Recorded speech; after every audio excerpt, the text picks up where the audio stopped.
Menopause एक phase होता है जो एक विमेन की लाइफ में बहुत इंपॉर्टेंट फेज होता है। ये एक फेज है जब उसका फर्टिलिटी टाइम एंड हो जाता है। Generally this time is from 45 to 55 years of age.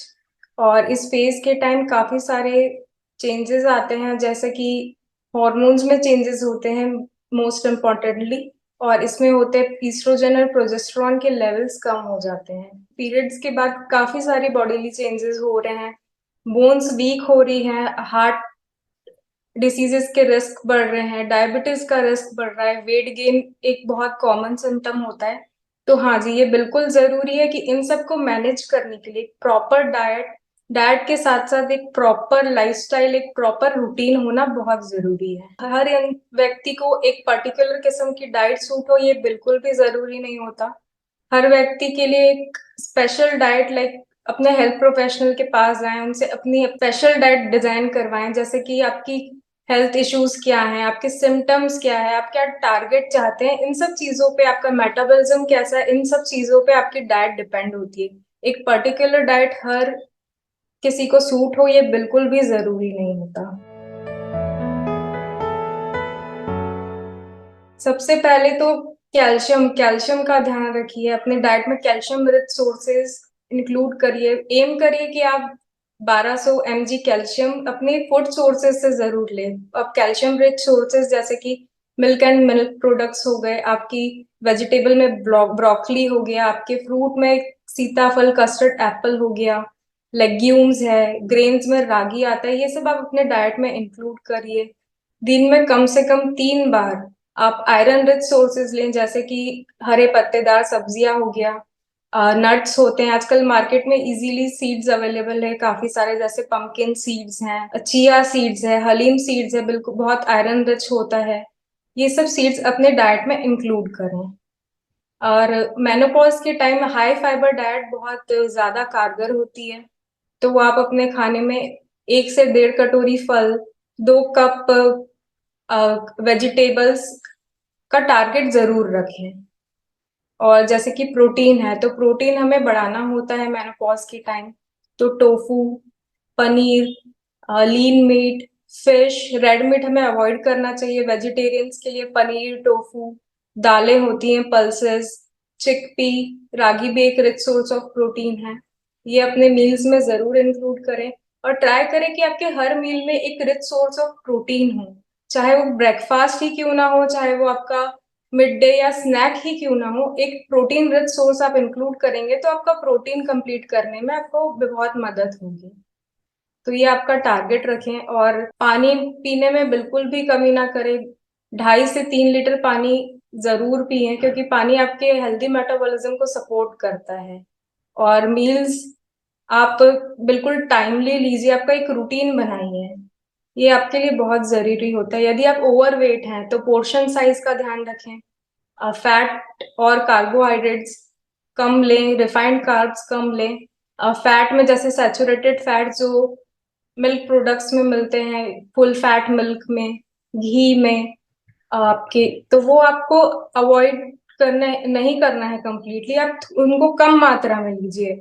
और जैसे कि ट्रांस फैट्स होते हैं, वो आप कोशिश करिए कि आपकी डाइट में एकदम 0% हो उनका। ये आपको मेनली मिलते हैं बेकरी प्रोडक्ट्स में। मार्जरीन यूज होता है बेकरी प्रोडक्ट्स में, वो यूज करके बनता है, तो वो ट्रांस फैट रिच होता है। तो आपको ये सब चीजें अवॉइड करनी है। फिर टोफू हो गया और सोयाबीन होता है, ये एक आइसोफ्लेवॉन्स रिच फूड प्रोडक्ट्स होते हैं। ये आइसोफ्लेवॉन एक प्लांट ईस्ट्रोजन होता है जो आपके हॉट फ्लशेस मैनेज करने में आपको काफी हेल्प करेगा। तो ये 2 चीज जरूर इंक्लूड करें डाइट में। और बहुत ज्यादा ब्लड प्रेशर की प्रॉब्लम्स भी देखी जाती है ड्यूरिंग मेनोपॉज, तो नमक का जरूर ध्यान रखिए। स्वीट और स्पेशली लिक्विड शुगर जो मेनली पैकेज फ्रूट जूसेस और कोल्ड ड्रिंक्स में मिलते हैं, इन्हें बिल्कुल अवॉइड करना है, ताकि डायबिटीज का खतरा कम हो। और अनहेल्दी फैट्स जो मैं बता चुकी हूँ, उन्हें हमें अवॉइड करना चाहिए। आप जब भी कोई एक हेल्दी रूटीन फॉलो करते हैं, तो एक हेल्दी डाइट लेते हैं, तो उसका रिजल्ट दिखने में नॉर्मली 2 से 6 हफ्ते तो लगते ही हैं, पर अगर आप यदि एक लॉन्ग टर्म इस रूटीन को फॉलो करते हैं तो आपकी लाइफस्टाइल में और आपकी बॉडी में काफी सारे पॉजिटिव चेंजेस आते हैं, जैसे एनर्जी लेवल्स बढ़ते हैं आपके। यदि आपका कोलेस्ट्रॉल या ब्लड प्रेशर बढ़ा हुआ है तो उसमें कंट्रोल आता है, आपकी बोन एंड मसल स्ट्रेंथ बढ़ती है, आपकी शुगर अगर बढ़ी हुई है तो वो रेगुलेट होगी। तो ये सब चेंजेस आने में आपको एक लॉन्ग टर्म लगेगा। और जैसे कि मेनोपॉज है तो उसके बाद आप इतने सारे बॉडीली चेंजेस हुए हैं और जो परमानेंट है, तो आपको एक, मैं कहूंगी कि आप लाइफ लॉन्ग ही एक प्रॉपर डाइट फॉलो करेंगे तो आपको विद इन बहुत पॉजिटिव फील होगा आपकी बॉडी में, आपकी लाइफस्टाइल में। आपके जो डिप्रेशन एंजाइटी जैसे सिम्टम्स है वो भी रेगुलेट होंगे। मेरे पास भी काफी क्लाइंट्स आते हैं और मार्केट में जो बताते हैं कि मार्केट में ये सप्लीमेंट अवेलेबल है मेनोपॉज के लिए, या ये हर्बल प्रोडक्ट है। तो हाँ, काफी सारे प्रोडक्ट्स अवेलेबल है पर उनके कोई साइंटिफिक एविडेंसेस नहीं मिलते हमें। तो ऐसी चीजों से बचने का कोशिश करें, क्योंकि हर चीज जो प्राकृतिक है वो सुरक्षित हो या प्रभावी हो ये बिल्कुल जरूरी नहीं होता।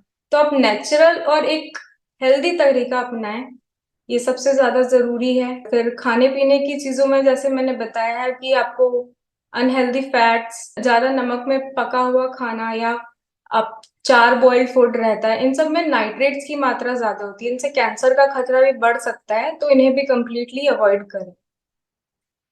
और फिर यही सिर्फ खाने की चीजों पे ध्यान रखने से तो काफी फायदा होगा, उसके साथ में अगर आप एक हेल्दी वर्कआउट रूटीन अपनाते हैं, जैसे आप 30 मिनट्स का एक रेगुलर वर्कआउट रूटीन रखें या हफ्ते में 150 मिनट्स आप वर्कआउट करें, तो आपको काफी सारे फायदे मिलेंगे, आपकी स्ट्रेंथ बढ़ेगी और सिम्टम्स भी काफी सारे कम होंगे। मेनोपॉज के बाद ध्यान रखना चाहिए कि हम एक महिला अपनी डाइट में एंटीऑक्सीडेंट्स बढ़ाएं। फ्रूट्स लें, रेड कलर के जो फ्रूट्स हैं वो ज्यादा से ज्यादा लें। और फिर स्वीट्स हैं वो एजिंग प्रोसेस को बहुत रिग्रेस कर देते हैं, तो आप कोशिश करिए कि आप स्वीट मॉडरेशन में ले या तो ना ही ले, क्योंकि डायबिटीज का एक खतरा भी रहता है मेनोपॉज के बाद। आप रेगुलर वर्कआउट करेंगे तो आपकी मसल्स और स्किन में एक टाइटनेस आएगी, एक स्वेटिंग होती है, तो एक प्रॉपर आपका स्किन को हाइड्रेशन भी मिलता है, साथ में एक टाइटनेस आती है, आपके टॉक्सिन्स बाहर निकलते हैं, तो वो भी आपको हेल्प करेगा आपकी स्किन एजिंग को कम करने में और टाइटनेस देने में। साथ में आप ग्रीन टी एंटीऑक्सीडेंट के लिए लीजिए, तो एंटीऑक्सीडेंट रिच फूड्स इंक्लूड करने हैं, काफी सारे एंटीऑक्सीडेंट रिच सप्लीमेंट्स भी आते हैं। ट्राई करिए कि आप एक कैल्शियम और विटामिन डी का सप्लीमेंट ले, क्योंकि इस टाइम रिक्वायरमेंट होती है, उतनी रिक्वायरमेंट कवर करने के लिए सप्लीमेंट जरूर लीजिए, या मल्टीविटामिन सप्लीमेंट जरूर लीजिए। तो ये आपके ओवर स्किन के साथ साथ ओवरऑल हेल्थ के लिए भी बहुत अच्छा है।